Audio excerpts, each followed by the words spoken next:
Assalamualaikum warahmatullahi wabarakatuh. Alhamdulillahilladzi bi ni'matihi tatimmus shalihat. Asyhadu an la ilaha illallah wahdahu la syarika lah wa asyhadu anna Muhammadan abduhu wa rasuluhu la nabiyya ba'dahu. Allahumma shalli ala Muhammadin wa ala alihi wa sahbihi wa mawala. Amma ba'du. Yang saya hormati pimpinan daerah Muhammadiyah Kota Bekasi, majelis dan lembaga, juga ortom, ya terutama pimpinan daerah Aisyah, Bapak dan Ibu PCM, PCA, PNM dan PRA, juga pimpinan amal usaha di lingkungan PDM Kota Bekasi ini. Bapak dan Ibu sekalian, satu saat saya diminta menjadi narasumber oleh anggota DPR dalam masa resesnya. Ini kebetulan sedang ada isu ini, jadi itu ceritanya. Nah, kemudian di mobil itu saya ngobrol dengan orang yang istrinya dua. Apa enaknya beristri dua dan apa tidak enaknya? Ya, yang dia ceritakan, Pak dulu jangan punya istri dua, capek, terutama pada saat Idul Fitri. Istri yang pertama menginginkan Idul Fitri itu di rumah istri yang pertama. Istri pertama itu dari Bekasi Timur. Istri yang kedua itu mintanya istri yang kedua. Nah, setelah istrinya itu meridhokan di mana saja, istri anak dari istri yang pertama inginnya di rumah istri yang pertama. Anak dari istri yang kedua inginnya di rumah istri yang kedua. Nah, itu repot katanya. Tapi berbahagia kalau lebarannya itu 2 kali. Ya, jadi yang satu itu dari Aisyah, yang dari Bekasi Timur itu. Kemudian yang satu lagi itu dari Muslimat NU. Jadi yang Aisyah lebarannya hari Kamis, yang Muslimat NU hari Jumat, jadi dua-duanya terpenuhi, ya. Tapi dengan adanya KHGT itu menjadi gagal mereka itu. Ya. Dan saya akan mengawali definisi dari KHGT itu sendiri. KHGT itu singkatan dari kalender Hijriah Global Tunggal. Nah, kenapa dikatakan global? Karena sifatnya itu menyeluruh.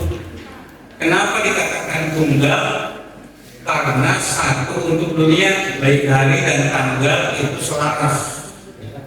Nah, kalau begitu ada kalender yang tidak global atau kalender yang bersifat lokal. Nah, itulah kalender yang selama ini kita pegangi gitu. Nah, kalau begitu, kalau ada tunggal berarti ada yang lain. Ada, jawabannya adalah global zona. Jadi ada global tunggal yang sekarang ini kita ikuti, ya. Ada yang global zona. Bapak dan Ibu sekalian, sesuai dengan kisi-kisi yang diberikan oleh panitia, saya akan membahas pertama pengantar dari KHGT itu yang terdiri dari pertama sejarah KHGT, kemudian yang kedua KHGT di Muhammadiyah, Yang ketiga yaitu berkait perlunya KHGT, ya, kelemahan KHGT, tujuan dari KHGT itu sendiri. Nah, kemudian poin yang berikutnya yaitu berkaitan dengan dalil baik dari Al-Quran dan hadis atau argumen astronomis atau argumen sains itu. Kemudian yang poin C-nya kita akan membahas yang pertama, ya, yaitu prinsip KHGT, yang kedua syarat KHGT, yang ketiga yaitu berkaitan dengan parameter KHGT. Nah, kemudian yang poin lainnya itu peran Muhammadiyah dalam mensosialisasikan KHGT. Nah, ini kisi-kisi yang diberikan oleh panitia kepada saya dan itu sudah dicantumkan dalam makalah yang sudah dipegang oleh Bapak dan Ibu semuanya. Bapak dan Ibu sekalian, mulai dengan yang pertama, ide tentang KHGT sebetulnya diawali pada tahun 1939, yaitu digagas oleh seorang ulama yang bernama Ahmad Muhammad Shakir dari Mesir. Nah, beliau mempunyai ide bahwa penanggalan atau kalender itu harus didasarkan pada perjalanan bulan yang bersifat faktual atau gerak bulan faktual, bukan gerak bulan yang hanya dapat dilihat dari lokal saja. Nah, kemudian ide ini dikembangkan oleh Muhammad Ilyas dari Malaysia tahun 1978. Nah, Muhammad Ilyas itu menyederhanakan geografis bumi menjadi 3 zona. Itu yang disebut dengan kalender global zona, 3 zona, bukan tunggal tapi 3 zona. Zona yang pertama yaitu Asia Tenggara, ya, termasuk Indonesia, Asia Tenggara dan Pasifik, ya, termasuk Malaysia di dalamnya, itu yang pertama. Zona yang kedua yaitu Arab Saudi dan Eropa, dan zona yang ketiga yaitu Amerika dan Atlantik, ya. Itu di makalah bisa dilihat itu semuanya. Itu adalah gagasan dari Muhammad Ilyas, atau Muhammad Ilyas itu dari Malaysia, dan ini pernah diundang oleh Muhammadiyah tahun 2007 di Jakarta ketika simposium kalender Hijriah global. Nah, Bapak dan Ibu sekalian, jadi ini masih ada kelemahan, ya, karena Pak globalnya tidak tunggal.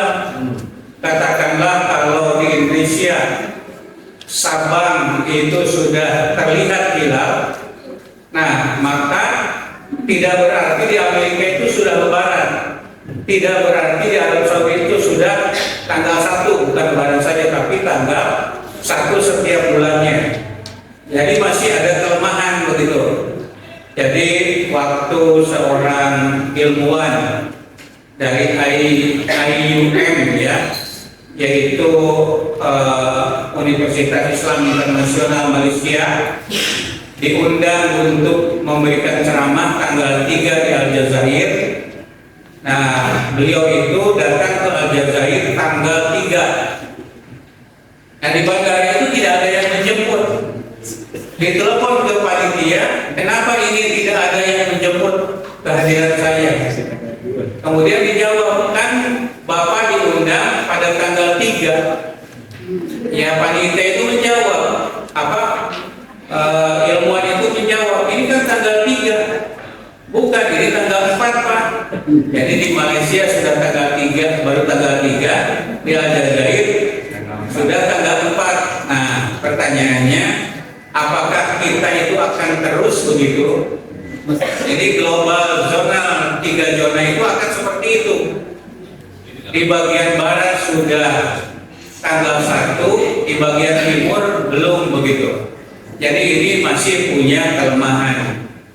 Kemudian pada tahun 1993 seorang ilmuwan yang bernama Nizal Busum, ya, dia menggagas kalender global di zona, 2 zona, yaitu zona timur dan zona barat, ya. Zona timur termasuk Asia, Arab Saudi dan lain sebagainya. Zona barat itu Amerika dan Eropa, gitu. Nah, ini juga masih punya kelemahan. Jadi kalau di barat sudah masuk tanggal 1 katakanlah setiap bulannya, tetapi di timur belum. Nah, jadi ini 1 hari beda tanggal antara timur dengan barat. Kalau tadi 3 zona, 1 hari tapi beda tanggal antara Asia, Saudi Arabia dan Eropa dan Amerika dan Atlantik begitu. Nah, ini dua-duanya masih punya kelemahan. Baru Bapak dan Ibu sekalian, pada tahun 2004 ya, ada seorang intelektual yang bernama Jamaluddin Abdul Razak. Nah, dia menggagas kalender Hijriah global tunggal, tapi parameternya itu masih belum memenuhi, masih banyak kekurangan. Kemudian dilanjutkan oleh ISESCO, ya, dirabat, dan kemudian dilanjutkan oleh konferensi apa itu namanya, OKI, ya, Organisasi Konferensi Islam. Sekarang ini Organisasi Kerjasama Islam. Nah, itu memutuskan sama dengan yang dipegangi oleh ISESCO dan juga yang dipegangi oleh Jamaluddin Abdul Razak yang tadi begitu. Itu tahun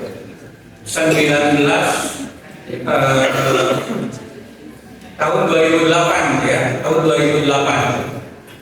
Nah, Bapak dan Ibu sekalian, baru yang terakhir di Turki tahun 2016 dihadiri oleh 60 negara dan jumlah orangnya 140 orang kurang lebih gitu.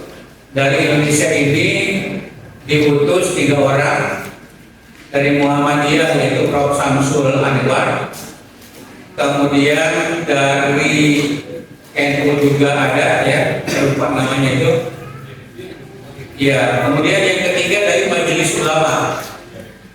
Nah, ketika di Istanbul Turki itu disepakati kalender Hijriah global tunggal dengan parameter, ya, yang pertama terjadi ijtima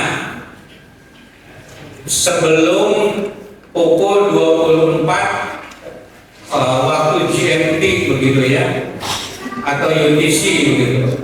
Nah, itu. Kemudian yang kedua, ketinggian hilal itu 5 derajat dan sudut elongasinya itu 8 derajat.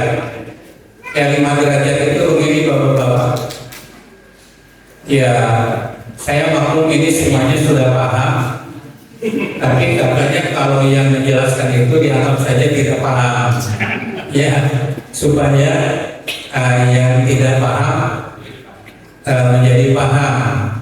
Sama dengan menulis buku, ibu-ibu, bapak-bapak, anu pinter ente bosen, anu bodoh jadi ngerti. Nah, itu ya, kalau menulis buku seperti itu. Nah, kriterianya pertama, ketinggian hilal itu 5 derajat. 5 derajat itu katakanlah ketika matahari terbenam, posisi hilal atau bintang bulan sabit itu kalau kita ukur pakai busur itu ketinggiannya 5 derajat. Katakanlah barat itu di sebelah sana tuh, tenggelamnya di sana. Ketinggian hilal 5 derajat. Yang kedua, sudut elongasi. Elongasi itu jarak antara bulan dengan matahari gitu. Itu 8 derajat. Ya, pakai busur 8 derajat. Sama matahari berada di barat ya, dan bulan atau hilal juga berada di barat. Nah, itu kriterianya.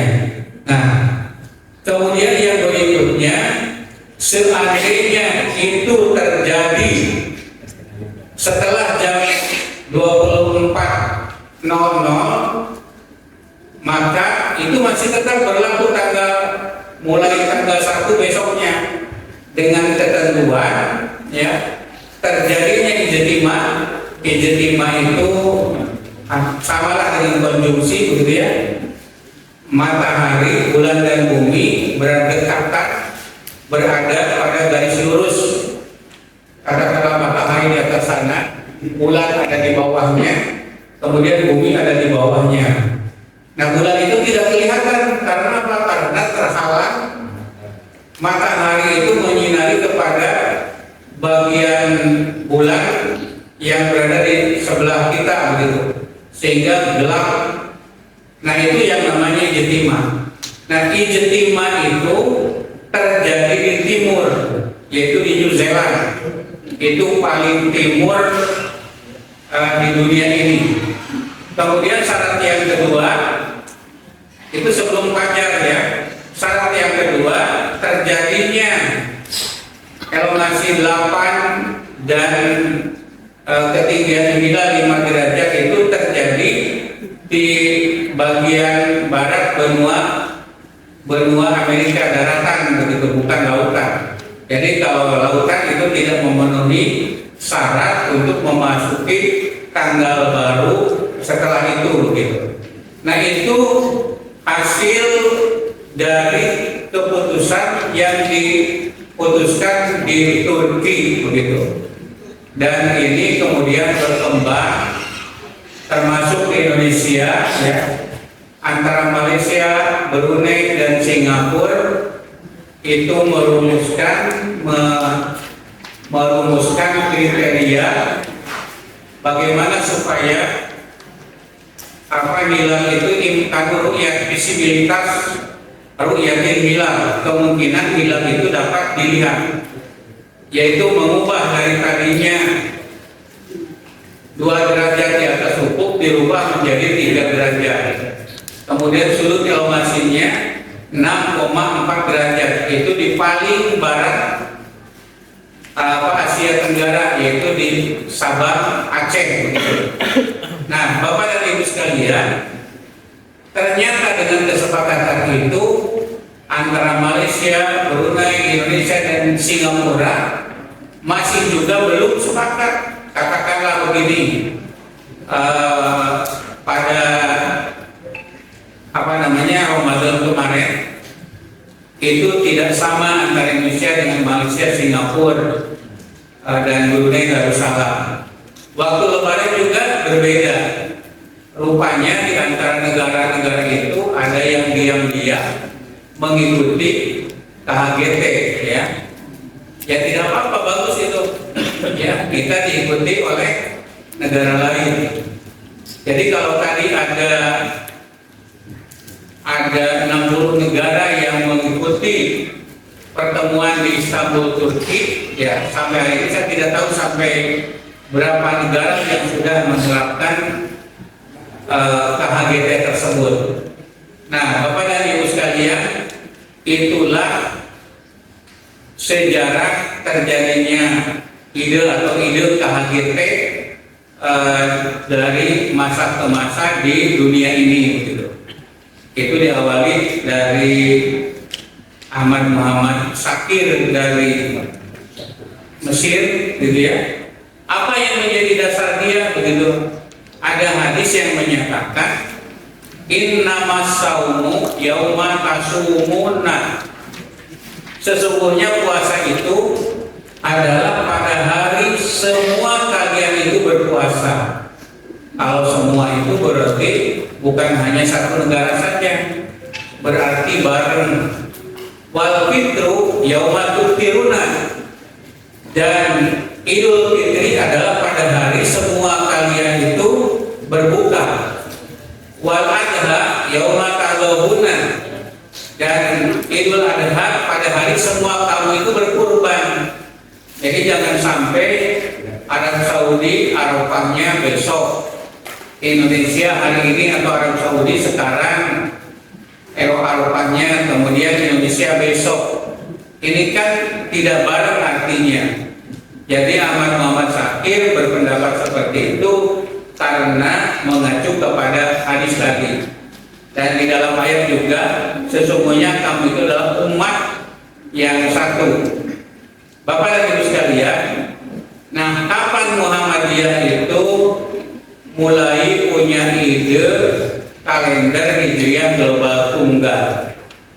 Nah mulainya itu tahun 2007. Jadi tahun 2007 itu Muhammadiyah itu mengundang berbagai pakar dari dunia ini, ya, untuk membahas kemungkinan kalender itu hanya satu di seluruh dunia, satu hari satu tanggal. Itu simposium yang dilaksanakan di Jakarta, dan yang hadir diantaranya Muhammad Ilyas dari Malaysia yang saya sebutkan itu tadi. Nah kemudian ditindaklanjuti dalam muktamar Muhammadiyah di Makassar tahun 2015. Jadi sebelum pertemuan Turki, pertemuan Istanbul Turki itu, ya, karena Turki itu tahun 2016. Muhammadiyah sudah mencetuskan secara resmi dalam dokumen Muhammadiyah itu tahun 2015. Nah baru diperkuat, ya, dalam risalah Islam Berkemajuan ketika muktamar di Solo, ya, tahun 2022. Tempatnya mantan presiden Bapak dan Ibu semuanya, ya, Pak Jokowi, ya. Nah kemudian baru ditanfizkan menjadi keputusan Majelis Tarjih. Ya sebetulnya pengkajian oleh Majelis Tarjih itu sudah agak lama, tapi baru ditanfizkan oleh PP Muhammadiyah itu untuk bulan Muharram tahun 1447, baru tahun ini, begitu ya, 1447, dan seragam bagi warga Muhammadiyah menggunakan kalender Hijriah global tunggal. Nah kemudian apa tujuan, ya, tujuan dari adanya KHGT ini? Tujuannya yang pertama menghilangkan adanya perbedaan. Kan tidak elok misalnya sama-sama di Indonesia antara NU dengan Muhammadiyah dan persis itu berbeda, antara Muhammadiyah dengan pemerintah itu berbeda. Ya dulu pernah ada upaya disatukan oleh Pak Yusuf Kala, gitu ya. Ketika kenapa NU dengan Muhammadiyah berbeda terus? Idul Adha, Idul Fitri, kemudian saum Ramadannya. Kemudian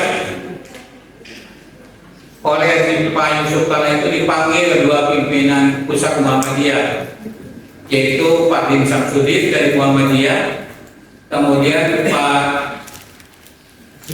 Kiai Haji Hasyim Mujadi dari NU.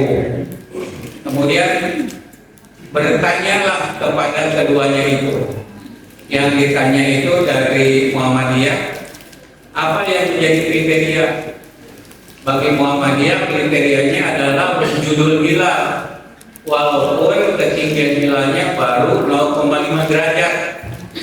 Yang asal sudah terjadi ijtima, asal sudah berada di atas ufuk hilalnya, berapapun derajatnya itu sudah masuk tanggal 1 besoknya itu.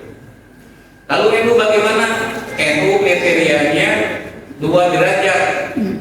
Nah kemudian Pak Yusuf Kalla ya terjadi tawar menawar itu, karena Pak Yusuf Kalla itu pedagang gitu ya. Tukang dagang itu kan tawar menawar gitu. Bagaimana katanya kalau Muhammadiyah dinaikkan saja menjadi 1,5 derajat ketinggian hilalnya, dan NU diturunkan dari 2 menjadi 1,5.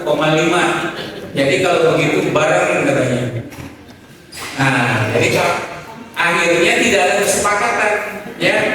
Akhirnya agree in disagreement, ya, sepakat di dalam ketidaksepakatan, sepakat di dalam perbedaan. Jadi itu sudah diupayakan oleh pemerintah pada saat itu, tapi tidak ada kesepakatan karena ketua PP Muhammadiyah kan tidak bisa memutuskan sendiri, harus melalui majelis takjih.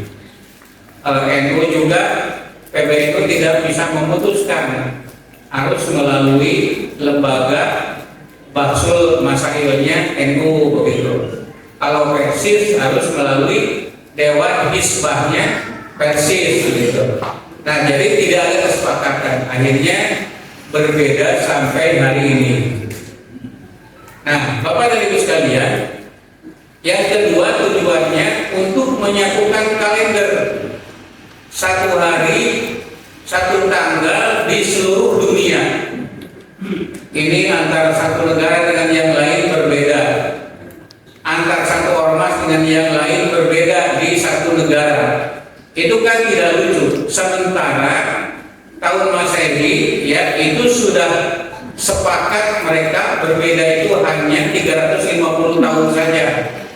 Sementara kita sudah 1447 masih belum ada persamaan.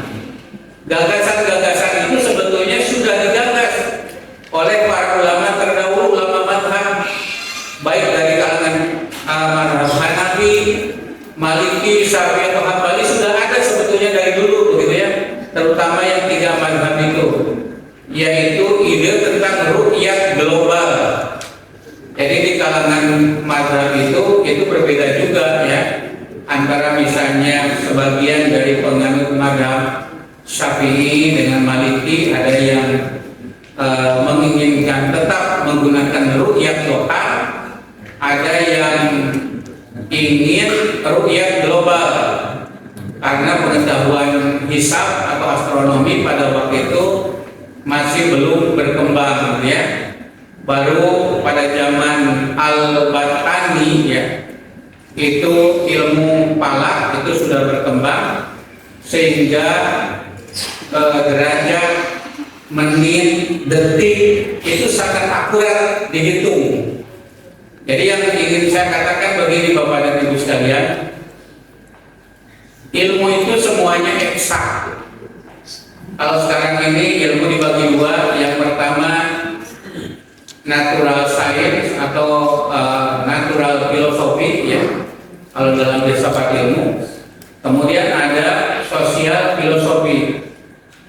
Ilmu alam itu dipandang ilmu yang eksak, sementara ilmu sosial dipandang ilmu yang tidak eksak. Apalagi dalam politik itu tidak eksak.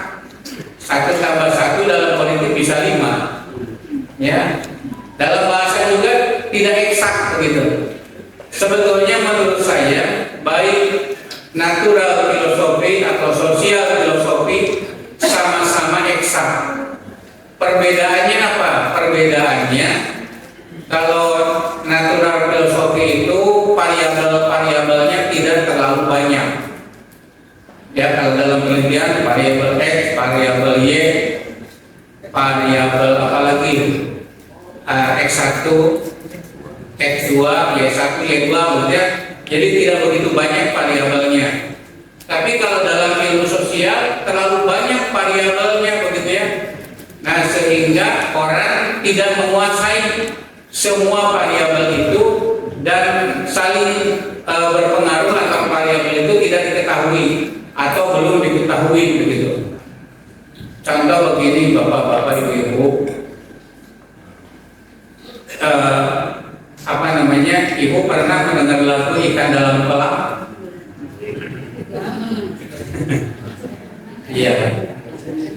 dalam kolam itu dikatakan begitu.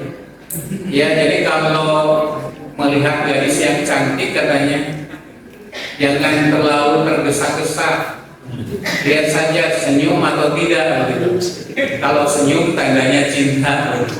Nah, apakah itu pasti atau tidak gitu?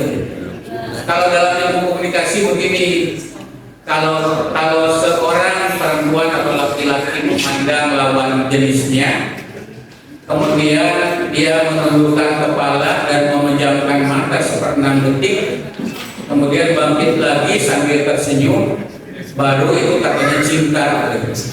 Tapi apakah itu pasti? Iya.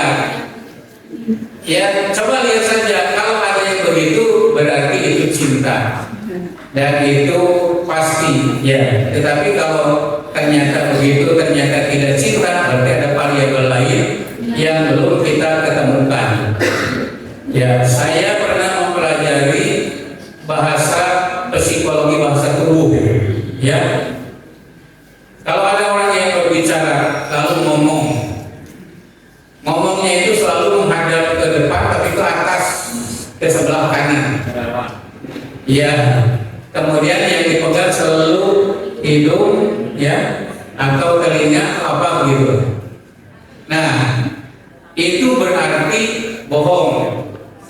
Berarti orang itu ngomong sambil berbohong. Pertanyaannya, apakah itu pasti? Apakah memandang ke kanan itu karena ada yang bagus di depan di bagian kanan atas, atau memegang hidung itu karena ada yang gatal digigit nyamuk misalnya? Ya, itu bisa banyak variabelnya yang menentukan.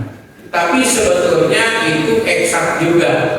Apalagi ilmu alam ini, kalau tidak eksak kan, bagaimana orang astronomi belajar perjalanan bulan, bumi dan matahari, gitu ya, belajar tentang perjalanan angin dan lain sebagainya. Kalau tidak pasti, itu tidak akan ada ilmu tentang itu. Nah, di dalam Al-Quran disebutkan wasyamsu tajri limustaqarrin laha dzalika taqdirul azizil alim. Matahari beredar pada porosnya, itu adalah takdir yang ditentukan oleh Allah yang maha gagah dan yang maha mengetahui. Jadi orang belajar astronomi berarti mempelajari takdir Allah, ketentuan Allah yang sudah sangat akurat. Karena kalau misalnya bulan ketika mengelilingi matahari bergeser saja dari porosnya, tidak banyak 1 senti misalnya, nah itu akan terjadi mara bahaya.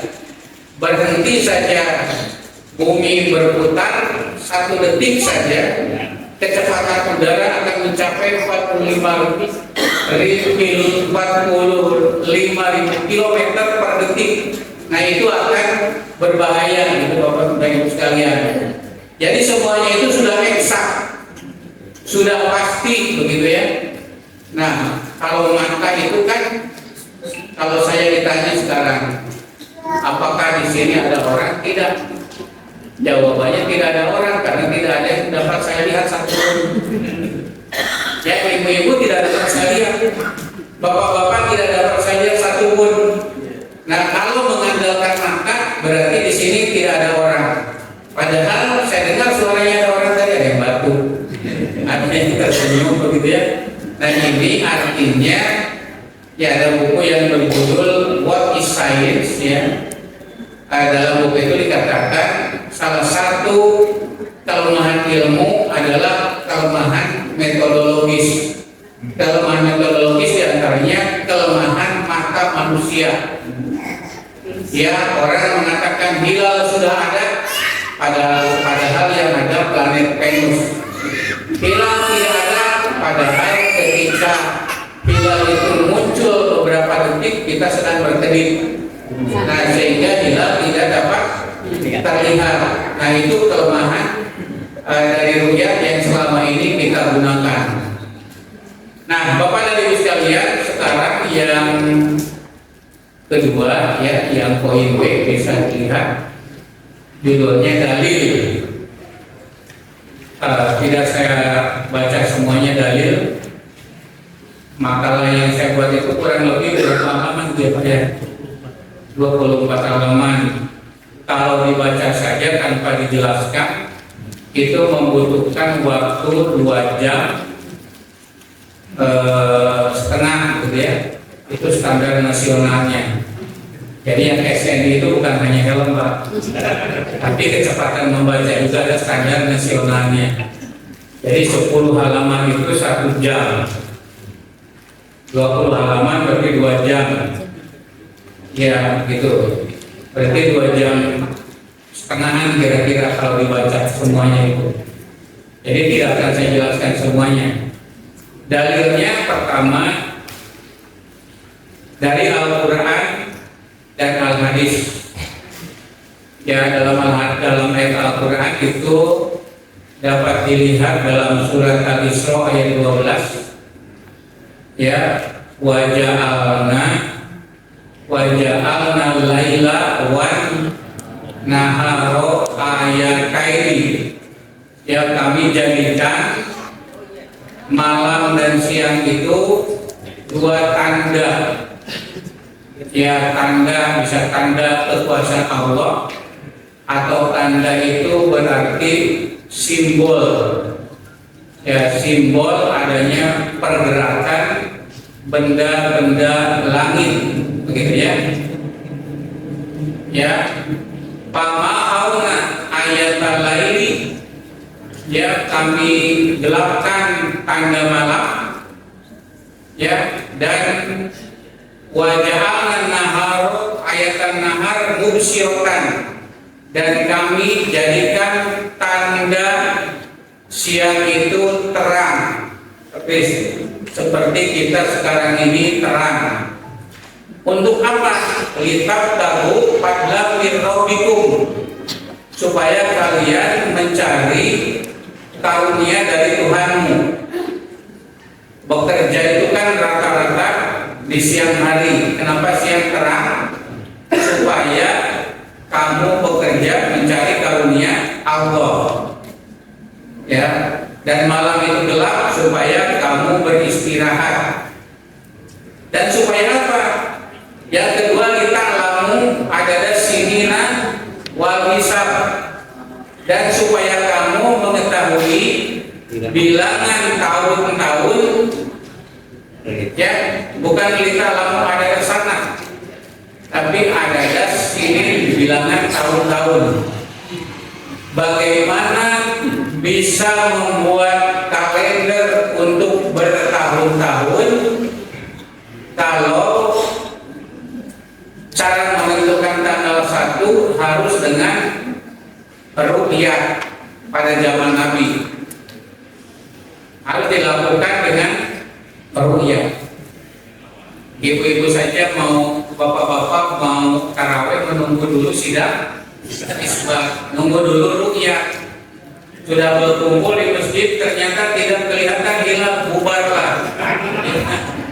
Tidak jadi tarawih, begitu ya. Nah, ketika Ramadan ibu-ibu mau membuat opor, ayam sudah dibeli, bumbunya sudah dibeli, nunggu ini lebarannya jadi atau tidak. Nah, ternyata lebarannya tidak jadi. Nah, opornya tidak jadi dibuat, gitu ya. Ya, karena hilal belum terlihat. Nah, oleh karena itu ibu-ibu sekalian, kalau dengan ruqyah yang bersifat lokal itu tidak akan bisa membuat kalender untuk 1 tahun, atau apalagi kalau bertahun-tahun. Nah, lalu kenapa pada zaman Nabi itu sumu liruyatihi wa liruyatihi? Ya, berpuasalah karena kamu melihat hilal, dan berbukalah karena kamu melihat hilal. Jawabannya ada hadis itu nanti di bawah Pak. Di dalam hadis kan dikatakan inna nahnu qaumun, sesungguhnya kami itu adalah kaum Ummiyatun yang ummi. Yang ummi itu yang tidak bisa membaca tulis, la naktubu wala nahsubu. Nah itu hadis yang beberapa itu. Yang tidak bisa menulis ya, dan yang tidak bisa menghisab, berhitung. Asyahru hakada wa hakada. Satu bulan ini segini dan segini. Marotan tis'atan wa isrin, sekali-kali 29 hari. Wa marotan salasin, dan sekali-kali 30 hari. Jadi tidak kurang dari 29 hari dan tidak lebih dari 30 hari. Itu bulan Umayyah gitu. Ya, Azharqo yang ulama dari Syria mengatakan seandainya pada zaman Nabi sudah mengetahui ilmu hisab, tentu Nabi akan menggunakan ilmu hisab. Nah, pada zaman itu belum berkembang ilmu hisab, maka yang digunakan adalah ruqyah. Tapi harus dibedakan bapak-bapak, ibu-ibu, beda daerah kita dengan di Arab Saudi. Arab Saudi itu negara kontinental, sehingga di hilal itu bisa terlihat jelas kalau sudah berada di atas ufuk.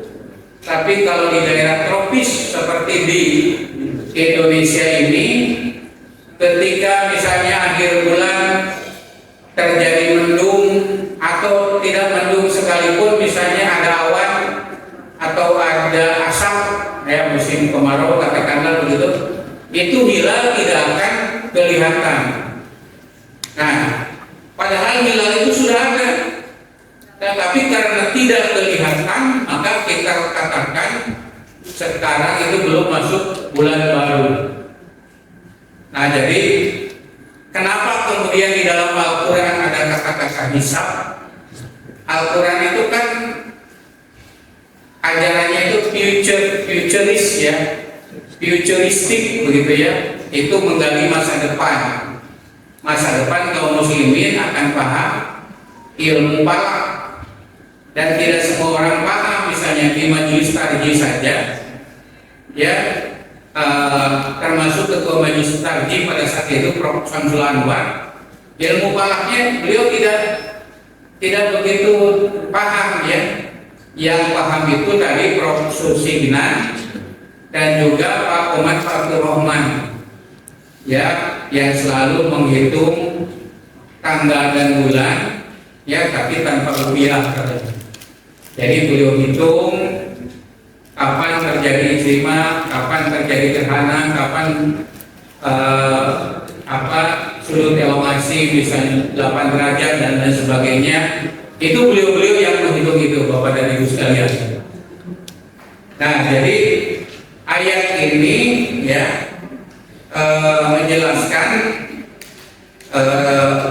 adanya siang dan malam, matahari dan bulan, itu lita'lamu adada sinina wal hisab. Semuanya itu kata ayat ini Allah jelaskan dengan sejelas-jelasnya. Tapi jelas itu bagi siapa? Tentu orang yang paham terhadap ilmunya, terutama para ilmuwan ya. Kalau dalam Islam misalnya Al-Ghazali, Al-Biruni, Al-Kindi, Al-Farabi ya. Kemudian pada zaman sekarang itu ada, kalau di Muhammadiyah itu Pak Susignan, ada Pak Oman Fatur Rahman, ada Buskur, ya, dan lain sebagainya. Ya, Pak Agus Purwanto ya. Jadi ITS, Bapak dan Ibu sekalian bisa melihat nanti setelah saya memberikan ceramah ini, nanti di rumah saja lihat TV-mu penjelasan Agus Purwanto, ya, Dr. Agus Purwanto yang menjelaskan tentang posisi-posisi bulan, bumi, matahari, kenapa kita harus pakai KGT, juga penjelasan dari Profesor Tono Saksono, yaitu dari ITB, dan itu di Majelis Tarjih PP Muhammadiyah. Dan Ibu juga bisa melihat saya menjelaskan di TV-mu itu di YouTube gitu ya, TV-mu YouTube ya, supaya lebih jelas Setelah melihat makalah saya, kemudian coba lihat juga real konkretnya benda-benda langit yang dijelaskan oleh Profesor Tono Saksono dan Profesor Dr. Agus Purwanto begitu. Bisa dilihat gitu Ibu. Nah, kemudian yang kedua, Ibu dan Bapak sekalian, ayat Al-Qur'annya surat Yasin ayat 39 dan 40. Wal qamaro qaddarnahu manazila hatta ada kal urjunil qadim. Ya, kami wal qamaro dan kepada bumi kami gerakkan, kata Allah, kami tetapkan manjilah-manjilahnya, ya, garis-garis edarnya atau tempat pemberhentiannya, hatta ada kalurjunil qadim, sehingga kembali seperti tanda tua. Yasin itu ya, urjunil qadim itu tanda tua.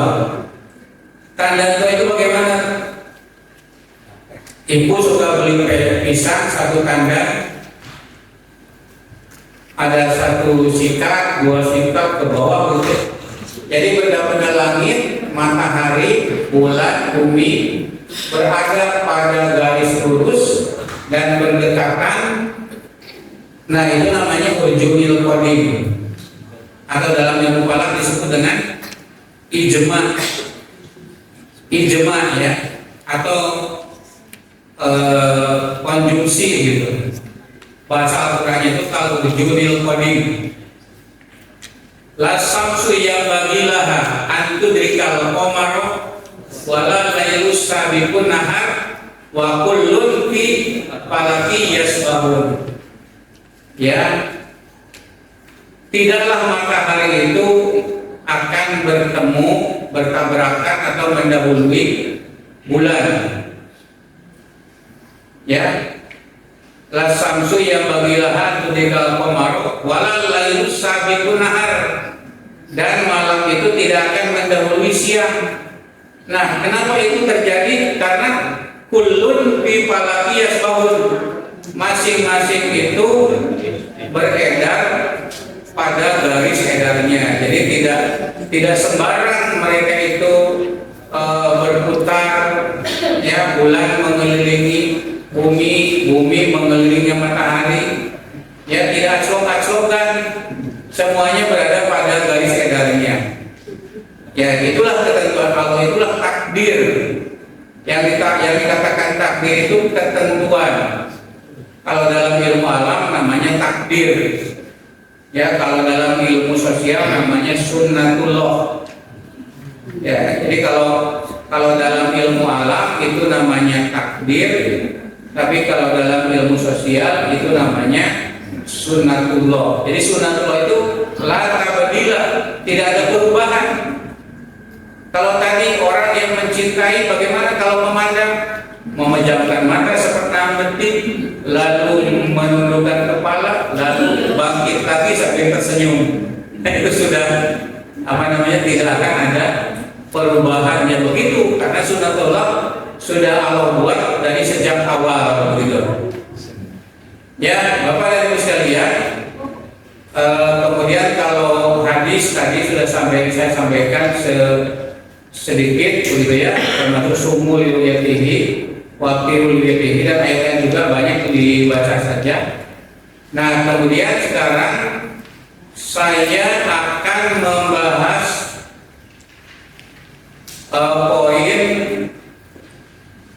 poin C ya. Poin C itu judulnya apa Bu? Itu prinsip, syarat, dan parameter poin C. Ya, halaman 14. Ya, halaman 14. Ya, tadi baru yang hadis ya, argumen sayangnya belum ya Bu ya. Tadi argumen sayangnya belum. Dari poin B nomor 2, nomor 3-nya itu belum. Ya, itu belum saya jelaskan.